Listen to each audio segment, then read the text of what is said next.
Welcome to this course EE 202 Circuit Theory, 4 credits 310. The objective of the course is to familiarize you with analysis, characterization and elementary synthesis of networks with LLFPB elements. These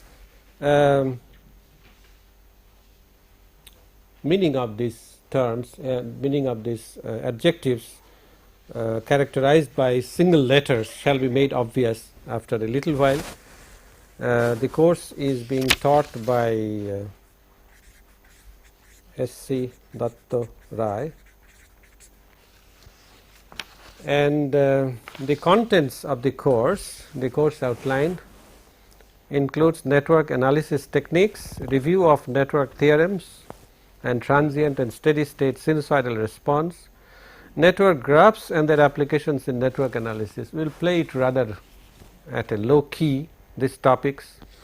Telegen's theorem, we will do this. 2-port networks, Z, Y, H and transmission parameters, we shall do in details. Combination of 2 ports, then analysis of common 2 ports. We will discuss scattering matrix characterization and application in network analysis.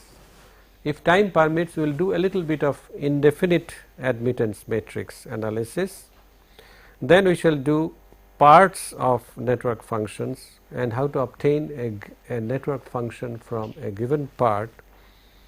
We shall discuss transmission criteria, definitions of delay and rise time and the various definitions proposed by Elmore and others. We shall also discuss effect of cascading. Then we shall look at some elementary network synthesis, basically 1-port networks and elementary 2-port techniques also. The books that shall be prescribed for this course, number 1 is F.F. Kuo. This is available in cheap edition, as I have told you. F.F. Kuo, Network Analysis and Synthesis, John Wiley. It's a very old book, but it's one of the best still available. We will take some material from a book by Ruston and Bardogna. This is available in the library and very small parts shall be taken from there. We will also have occasions to refer to the 3rd book, Emmy van Valkenburg, Network Analysis, published by Prentisol. This is also available in inexpensive edition, and I shall sometimes refer to this, particularly in the problem solving sessions.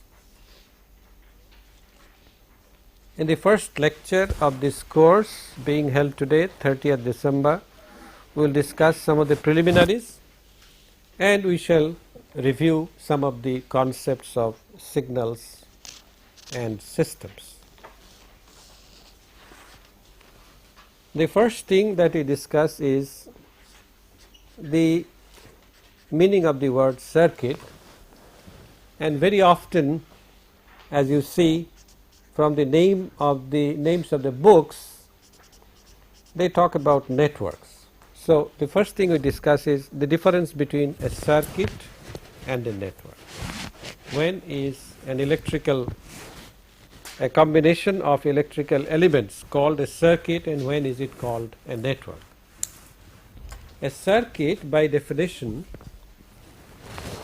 is a closed path, that is, you start from somewhere and come back to the same point. If there exists a path like this, then it is called a circuit. For example, in the Delhi transportation network, bus transportation network, the Mudrika service on the ring road is a circuit, because it starts from a point, it goes round and comes back to the same point during one trip. On the other hand, the bus that goes from House Khash terminus to Central Secretariat is not a circuit. A single trip is not a circuit. 2 trips of course is a circuit, but it is not a closed path.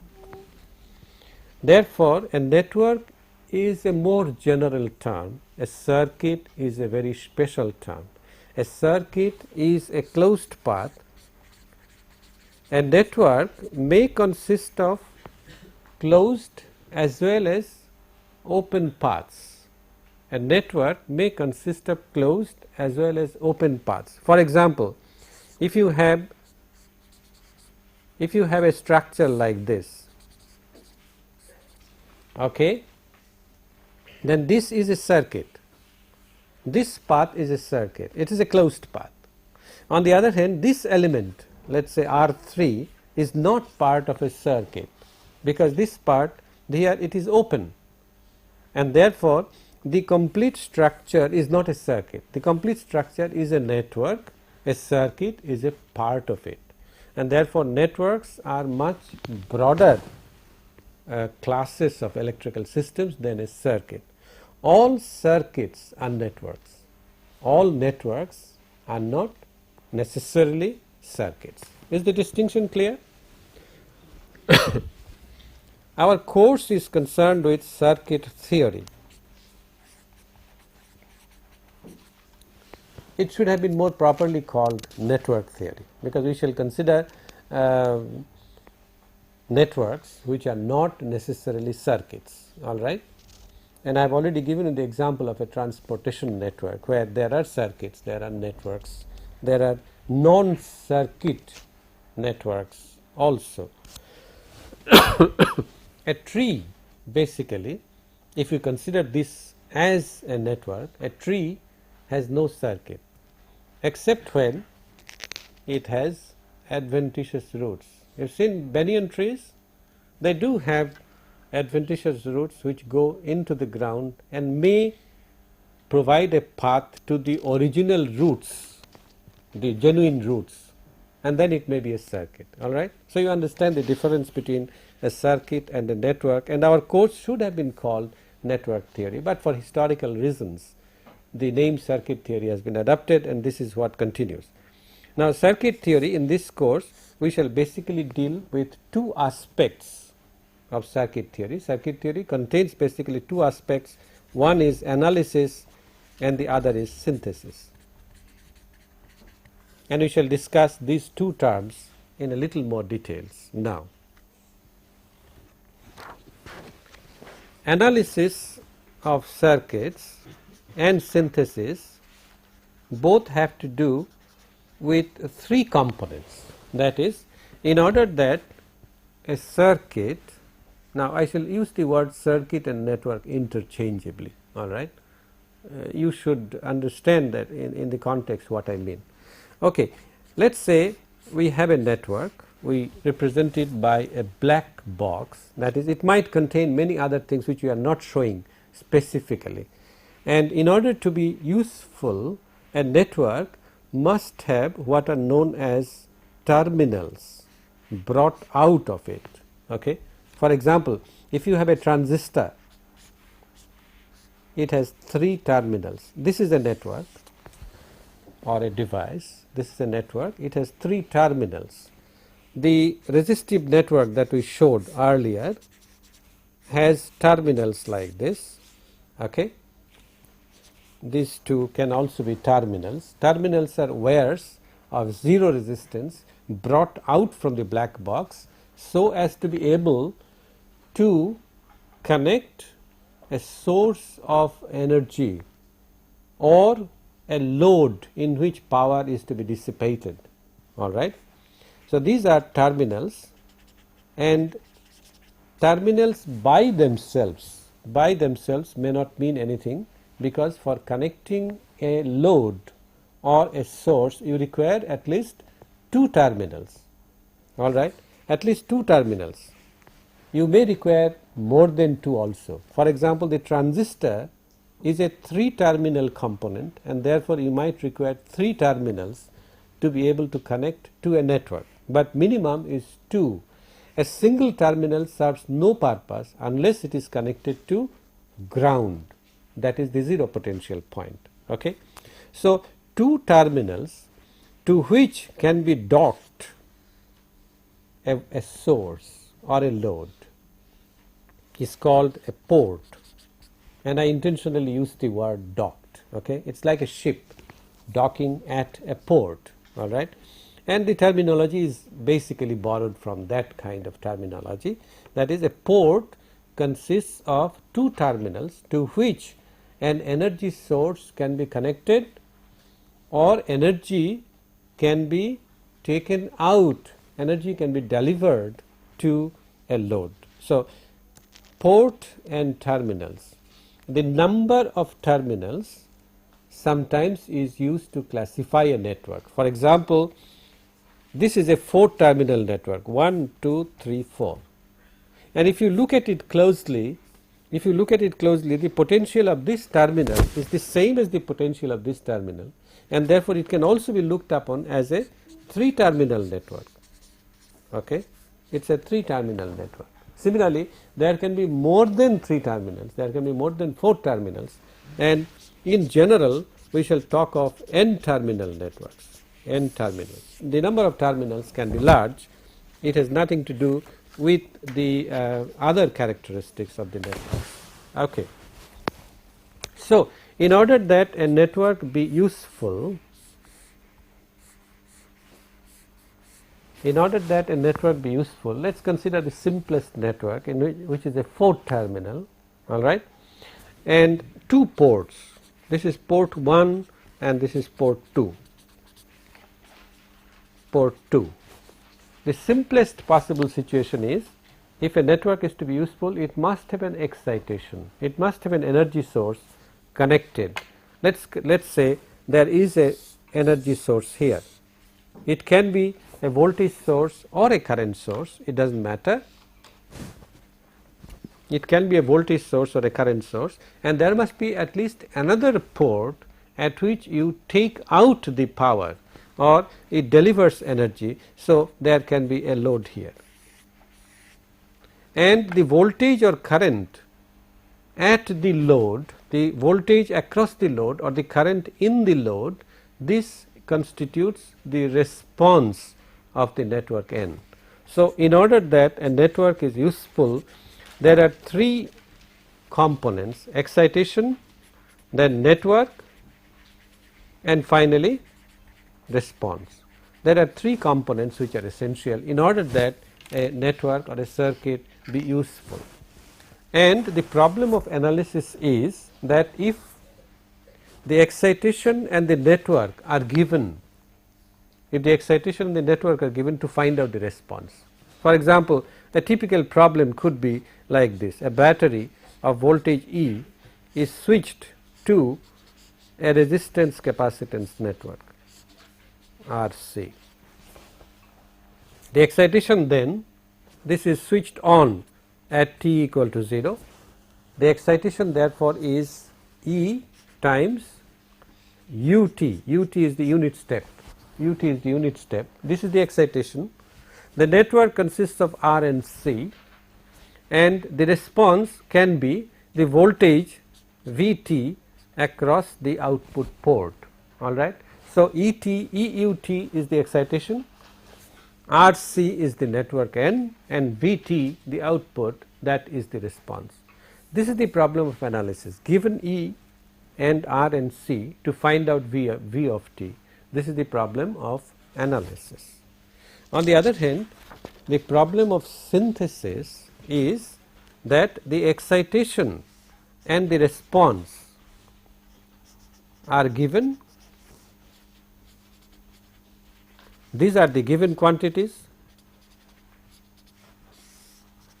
What you have to find out is the network. You have to find out the network. This is the problem of synthesis. And it should be very clear to you that the problem of synthesis is much tougher than the problem of analysis. All right. The problem of synthesis can be either in terms of excitation and response, or some relationship between them. For example, the ratio of the Laplace transform of the response to the Laplace of the excitation. This is what may be given. All right, and then you have to find the network. So, it is either the excitation and response or some relationship between them which is given, and then you have to find the network. The problem of finding a network, or the problem of synthesis, is much tougher than the problem of analysis. It is true that however difficult the problem of analysis may be, you will always be able to find a solution. For example, if it is a very large network, let us say a power system network consisting of several grids, substations, consumers and so on and so forth, very large network, it may be time consuming for you to find the solution. You may have to use a computer, you have to use a computer aided network analysis, but whatever be the constitution of the network, you shall always be able to find a response. It may take years for you to find the response, it may be a difficult situation, you may have to be careful, but a solution exists. On the other hand, for a network, for a synthesis problem, a solution may or may not exist. All right. So, in the case of the synthesis problem, the first thing to be investigated is, does a solution exist? If a solution does not exist, then there is no point in continuing the investigation. All right. So, this is called the realizability test. The synthesis problem starts with test for realizability. Is the network realizable?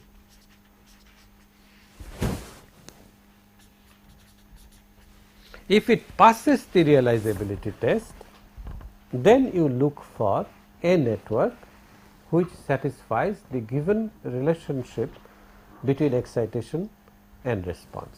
All right. And that problem, the solution to that problem is the solution to a synthesis problem.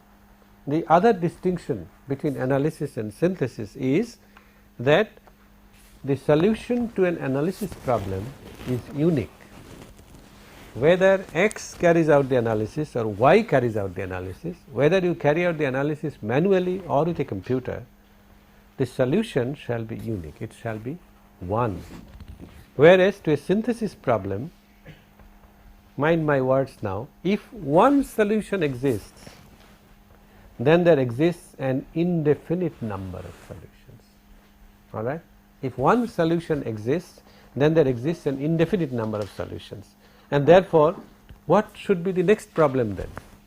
Next problem would be, out of the multiplicity of solutions that are available, you will have to find out which one is the most economic. In engineering, convenience or best solution or optimum choice is always determined by money.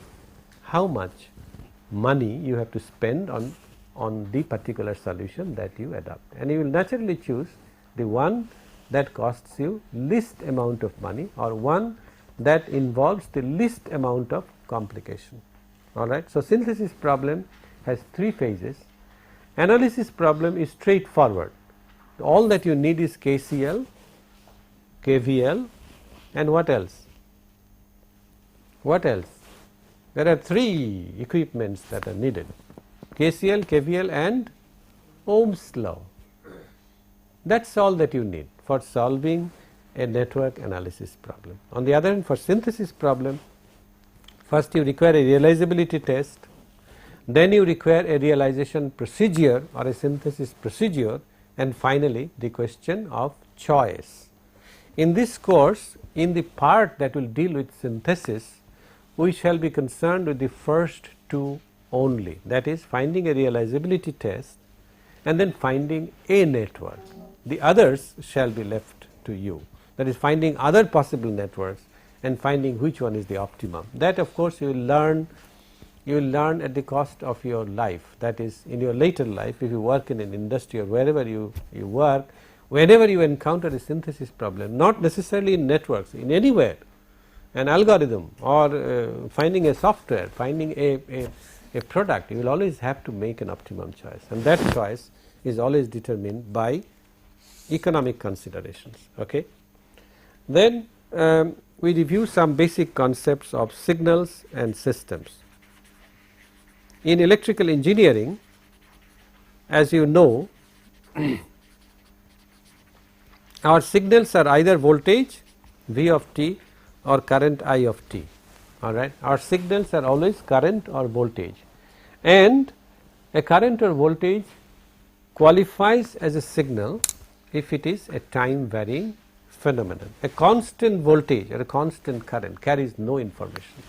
It might carry power, but no information. So, for communication through electrical signals, it is always a current, it is always a time varying current or a voltage, and we can describe a signal either in the time domain as a time varying one or in the frequency domain, and the translation from time domain to frequency domain is done through transforms, and these are the usual transforms, the Fourier transform or the Laplace transform.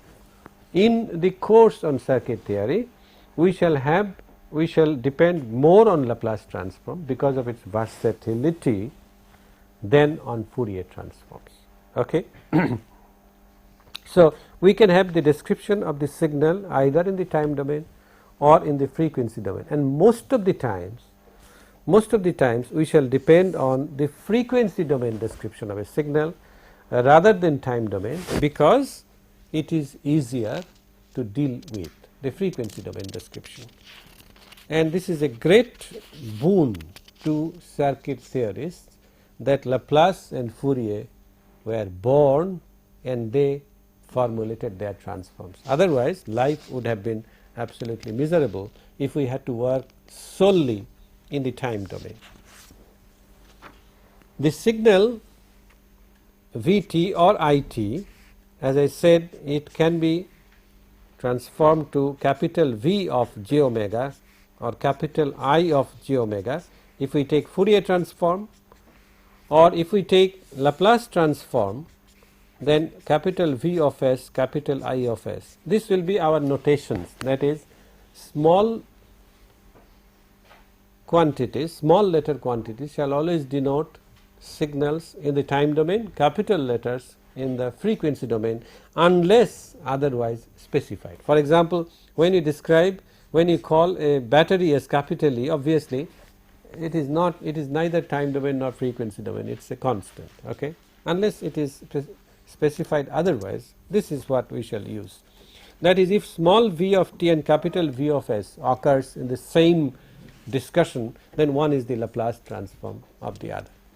And you know that if we take the Fourier transform, then what we are essentially finding out is the spectrum, that is the frequency components of the signal. All right, V j omega or capital I j omega is the spectrum, and as you know, the Fourier transform, similarly Laplace transform also, is a complex quantity, and therefore if you wish to specify a signal in terms of its spectrum, you should specify its amplitude spectrum as well as the phase spectrum.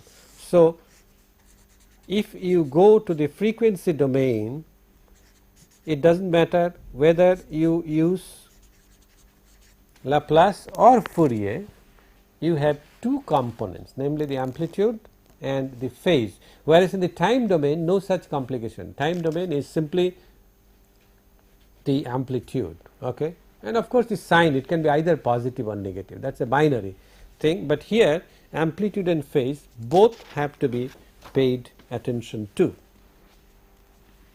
Then we talk about the Laplace variable S. It will play a great role in circuit theory, and as you know, S is a complex quantity. It consists of a real part sigma and an imaginary part j omega. The as a matter of definition, the real part is sigma, the imaginary part of S is not j omega, it is simply omega. Okay. So, what we write is quantity is equal to real part plus j times imaginary part. That is, imaginary part itself is a real quantity. When you multiply by j, this constitutes a part of the total quantity. It is a matter of definition. All right. So, the quantity that multiplies j is the imaginary part, and as you know, S is called the complex frequency, and this this description of the variable in the frequency domain is an extremely useful description, and you will see that most of circuit theory works in terms of variable S only. The real part of S sigma is a characterization of whether the signal is decaying or growing. For example, A e to the power st, let us take this signal e to the st, this is e to the sigma t e to the j omega t, and as you know, e to the j omega t by Euler's theorem is cosine omega t plus j sin omega t, and if we plot, let us say, the real part e to the sigma t cosine omega t, then it would be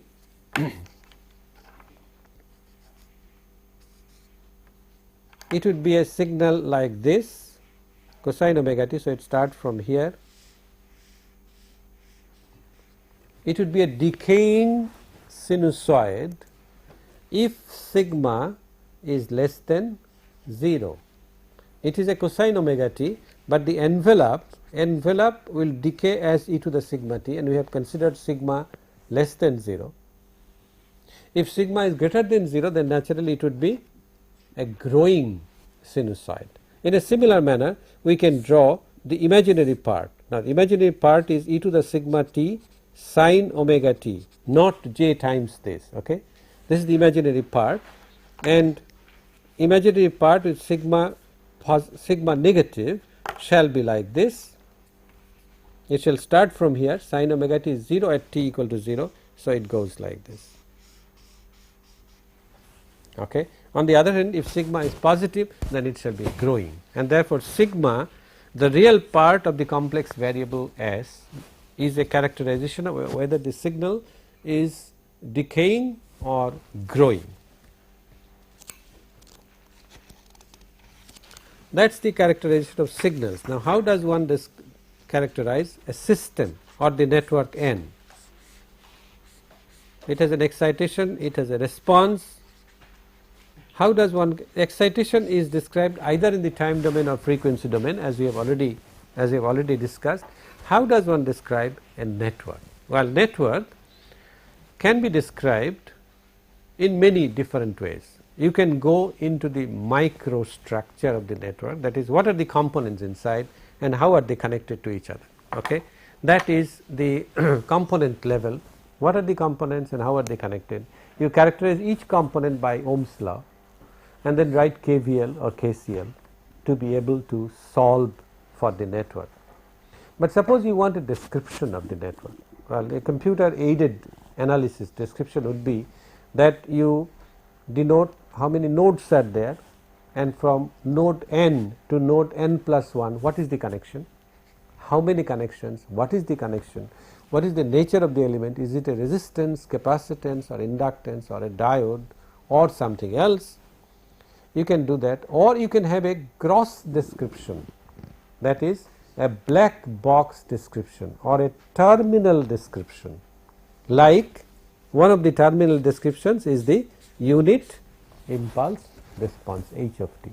That is, if you apply a delta t at the input, a unit impulse at the input, what is the output? I hope the meanings of these are clear, unit impulse and unit step. Okay. So, h of t is a good description, good black box description of the system. It is in the time domain. It could be h of t, or it could be psi of t, that is the unit step response. That is, instead of a unit impulse, if we have a unit step at the input, as we usually do when we connect a battery to a network, or it could be the unit ramp response. For example, if you apply a ramp, that is a voltage which is increasing linearly with time, obviously it cannot go up to infinity. What you do is you break it and then again you make it rise. Therefore, what you apply is a sawtooth.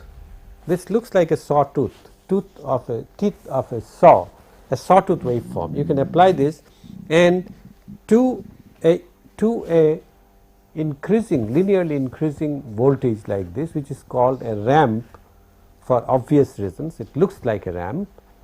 The ramp response, unit ramp response R of t. These are time domain descriptions, and the time domain descriptions are valid. The unit impulse response is valid only for a very specific type of network, and these are the linear networks. Provided it is linear, you can describe the network grossly by a unit impulse response, unit step response, or unit ramp response. An equally valid description of the network would be in the frequency domain. That is, if you take the Laplaces of this, Laplace transform of h of t, psi of t, or r of t, that is a function h of s or capital psi of s or capital R of s, this will be an equally good description. But one should remember that in such descriptions, frequency domain descriptions, that is, if you want to take the Laplace transform of h of t to find h of s, one should remember that the network initially should be relaxed. That is, there should be no initial energy storage in the network. All right. The network, the capacitors should all be with 0 charge, the inductors should all be with 0 initial current. It is only then that such gross descriptions suffice, and this shall be one of our conditions. For example, h of s, as you shall see, is the Laplace of the response. How do I describe the response? Okay, response as a function of t divided by Laplace of excitation as a function of t with the network initially relaxed. And initial relaxation means that all capacitors are initially discharged with 0 charge, and all inductors are with initially 0 energy, that is, there is no initial current in the inductors. Okay.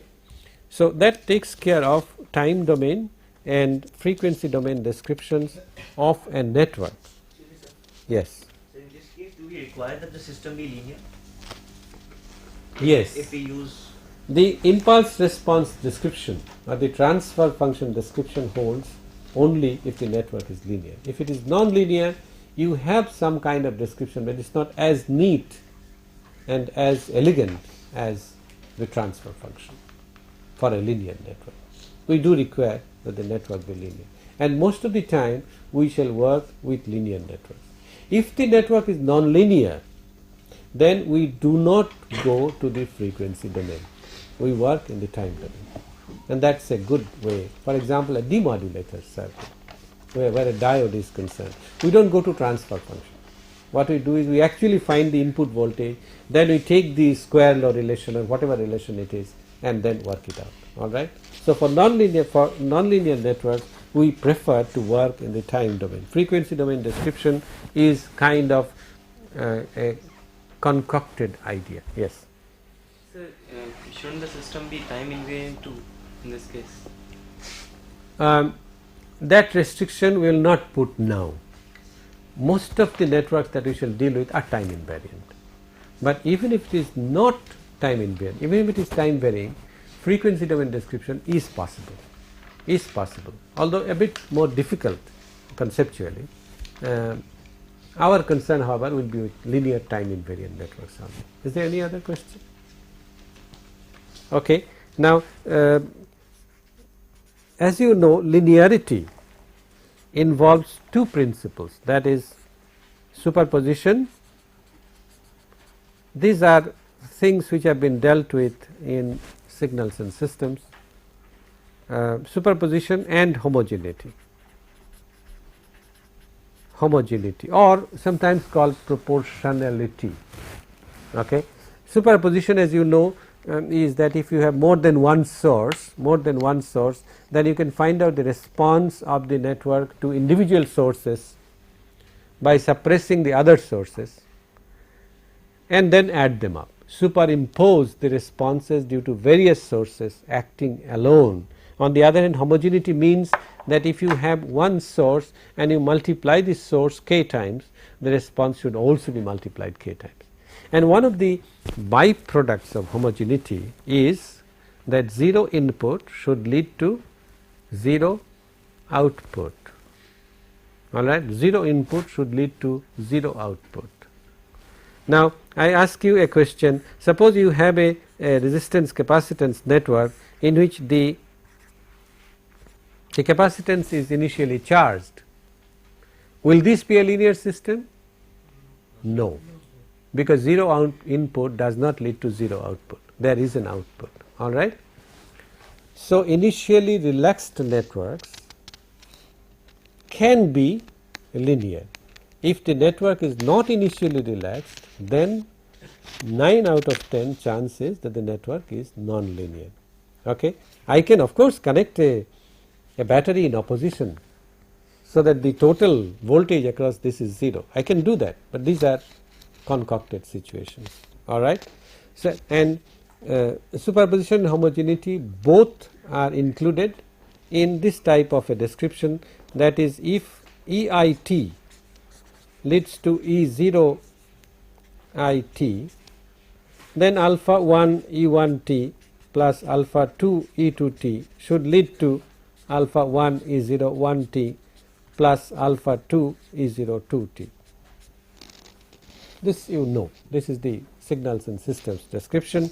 This contains both superposition and homogeneity, but as far as circuit theory is concerned, superposition individually is going to be useful, homogeneity individually is going to be useful. For example, to judge whether a network is linear or not, suppose 0 input does not lead to 0 output, immediately you can say sorry, the network is non-linear. You do not have to go to any other, but suppose the network satisfies homogeneity, is that sufficient? No, it is a necessary condition, but not sufficient. You will have to test for superposition, all right. I want to close this class with the definition of what is, well, you must have noticed that of the 5 words L, L, F, P, B, we have described the first one, that is linear. This L stands for linear. We have said what a linear network is. Then we take the 4th letter P. This P stands for passive. We shall mostly discuss passive network. A passive network is one in which suppose you have in general a multi-port, many ports, and you connect voltage sources, let us say E1T, and find the current I1T. Or you could do it the other way around, you could put a current source and determine the voltage across the port. Now, if you connect all sources, if you connect sources all around to every pair of terminals or to every port, and take this integral 0 to t E tau I tau d tau, if you take this integral and find that this integral is greater than or equal to 0, what does this indicate? It indicates that the total energy input to the network, you see E tau I tau is power, voltage multiplied by current, multiplied by d tau is the element of energy, and if we integrate from 0 to 2, it is the total energy supplied to the network by external sources in time small t. If this is greater than or equal to 0, with the network initially relaxed, because if it has energy sources inside, then obviously the network can give out energy, that is, it can be negative, then this integral can be negative, all right. So, the condition is that with the network initially relaxed, if this energy integral is non-negative, it can be 0. If it is non-negative, then the network is called a passive network. So it should be the further sum of all these ports, all these terminals, or okay, good point, I was waiting for this. This is for 1, so it should be summation, you call this EIT IIT, I equal to 1 to capital N, that is sum of all the energy supplied by all the sources. You have to sum this up over all the ports, and if this qualifies to be non-negative, Mind you, the condition is initially the network must be relaxed. Okay? Only then this condition can be applied. Then it is called a passive network. Alright? You know resistance, ordinary resistance, capacitance, inductance, they are all passive. On the other hand, a negative resistance, a tunnel diode for example, is an active element because it can deliver energy. An initially charged capacitor is not a passive element because it can give out energy. So, initially relaxed network, if the energy integral summed up over all the ports is non-negative, then it is called passive network. We close here. If there is any question, you can ask me now. Thank you.